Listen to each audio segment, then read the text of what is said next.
Okay, and we're back. So, next thing we're going to talk about is listener interfaces. So, the main point of graphical user interfaces is that they respond to user actions like clicking buttons.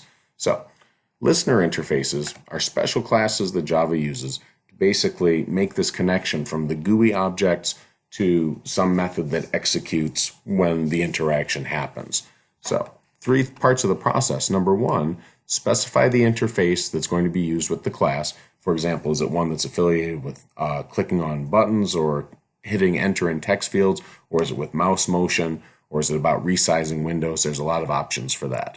Number two, include the relevant interface methods. So for example, if you're including action listener as an interface, that was one that responds to a button being clicked. Well, for that, you naturally need some method that executes when a button is clicked. And then last, you have to associate the listener with a particular object. So, for example, if you have a button that's going to do something when the button is clicked, you still have to specify which object in the program is going to respond to that button click. So, once you've done those steps, Java handles all the execution flow jumps that need to happen behind the scenes. And the net effect is you have a separate execution thread for any event that's going on. So I'm going to do a very quick demo. So here I have a demo frame, basically a simplified version of what I had before, with just one J panel and two J buttons. So when I run it, I have two buttons, red and green. I can click on them, but nothing happens because I haven't specified that anything happens. So first thing I need to do is implement the action listener interface. Okay, implements action listener. So action listener is the interface that responds when buttons get clicked. So JButton, the class, somewhere in there it says, if somebody clicks on a button, I'm going to respond to action listener. So here, the next thing I need to do is include the unimplemented methods. So as it happens, action listener has only one method. It's action performed. So whenever a button gets clicked, once I've set up this linkage, this method is what's going to get called. In order to do that, do this. JB1 add action listener. I'm going to specify this. So the the demo frame 2 itself is going to be the thing that responds when somebody clicks on the button. I'll do the same for JB2. All right. So here, anytime somebody clicks on a button, I'm going to say jp.set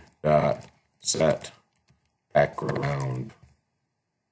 And for now, I'll say color dot, I don't know. It's a good color. Let's do pink. We never do pink. Let's see how that goes. Okay. So when I click on a button, hey, it's pink. How about that? I click on the other button, it does the same thing. They both go to the same place. Okay. So that's what happens. So remember, three things I do. Number one, in my class header, use the magic words implements action listener, because action listener is the one that responds for J buttons. Then I include the methods so that when somebody clicks on a button, the execution flow has some place to go because it expects, oh, it's a J button, somebody clicks on it, it's going to go to action performed. If I don't have action performed there, there's going to be some kind of crash because the program has no place to go. Last thing I need to do is I have to specify that this demo frame 2 object itself, this is the one that's going to respond, because there could be any number of other components that also have the action performed method. I have to specify that for JB1, somebody clicks on that, this demo frame 2 object itself is the one that responds. Okay, so essentially once I've implemented all that, some user action happens like clicking on a button, and through some magical behind the scenes black box that we don't really need to understand, the event method gets called, the action performed method. So that's great. It puts away a lot of those details. I don't have to worry about them anymore. So with listener interfaces, a GUI has to constantly listen for user actions. Could be a lot of things. Could be entering text, could be clicking buttons, resizing windows, stuff like that. When any event that you're tracking, any event that you're listening for actually happens, the execution flow needs to jump to that specified method. Okay? Now, one of the problems that is a bit of an advanced thing is if you have simultaneous events, then you can have multiple separate execution threads. For example, somebody clicks on a button that does some process that takes a little while, like loading a file or saving a file, and then you try to do another action that's going to load the same file, there can be a little bit of chaos with that. So you do have to be careful and prevent these actions from blocking each other or otherwise interfering with each other. All right, there's a number of basic interfaces like window listener, mouse motion listener, action listener. There's a whole bunch of them. Okay, we'll do something with mouse listener in just a minute. Okay, so when you include the interface, again, need to do three things. First of all, need to use the magic words implements and whatever the interface class is, again for buttons, action listener. Then add that object as a listener for a particular component. So if I have a J button and I want the K-frame here to respond, I specify this within the K-frame class, meaning, especially within the constructor, meaning that whatever K-frame this is the one that's going to respond for this J button. And then add all the interface methods to the listening class so the execution flow has a place to go. Okay, so let's do a quick mouse one too. If I want to include multiple ones, I can just separate them with a comma. I'll do this one too. Add the unimplemented methods. Let's see what we have there for mouse motion listener. Mouse move. So this one, anytime the mouse moves, I can print out the coordinates. So let's add a JTextfield for that.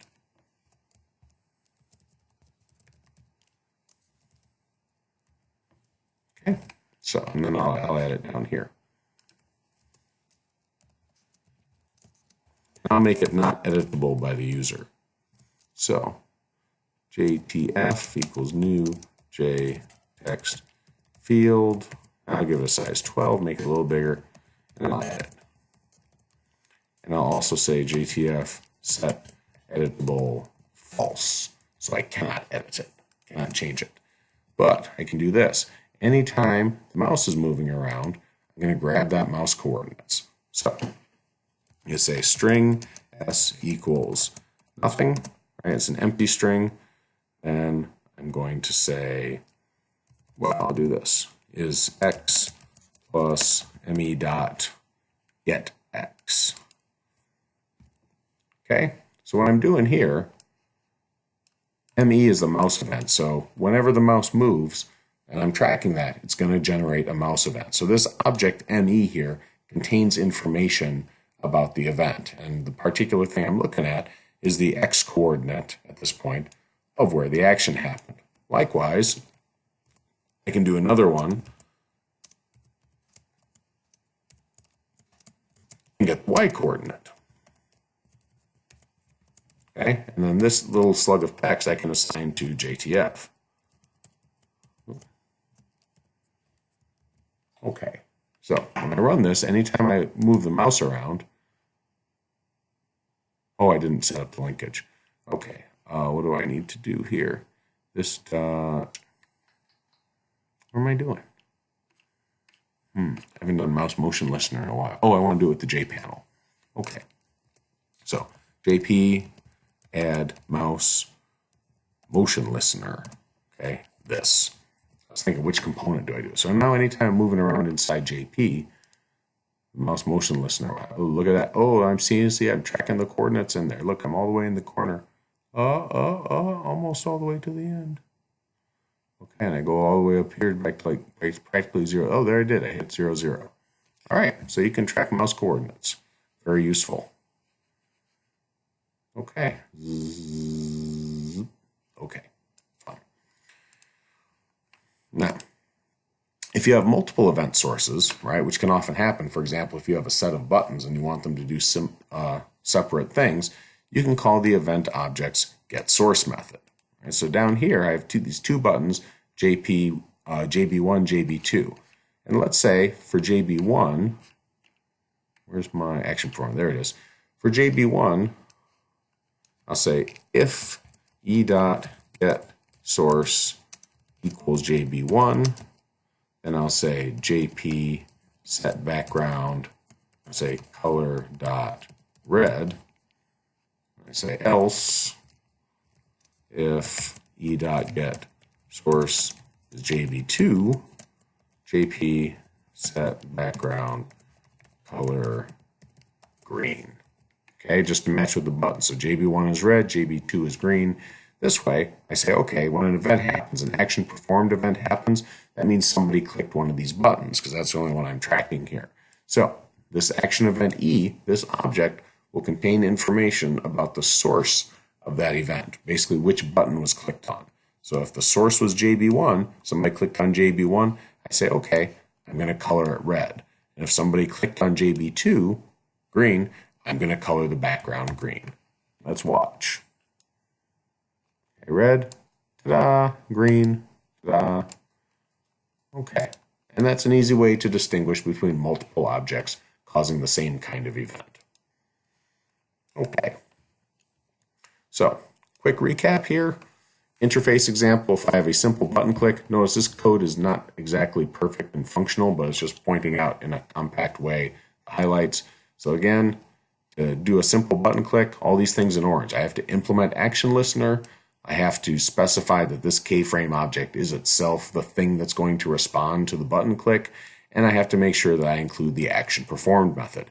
If I have all those things, three things in place, then if somebody clicks on the button, then I know what's going to happen. It's going to print out thanks. Likewise, same thing from a JTextfield. JTextfield is another object that relies on action listener, because essentially the only action you get from a JTextfield is somebody typing in text and then hitting enter. So same thing, implement action listener for that JTextfield, JTF. I add action listener this that specifies that this keyframe object is going to respond when somebody presses enter after entering text in the JTextfield.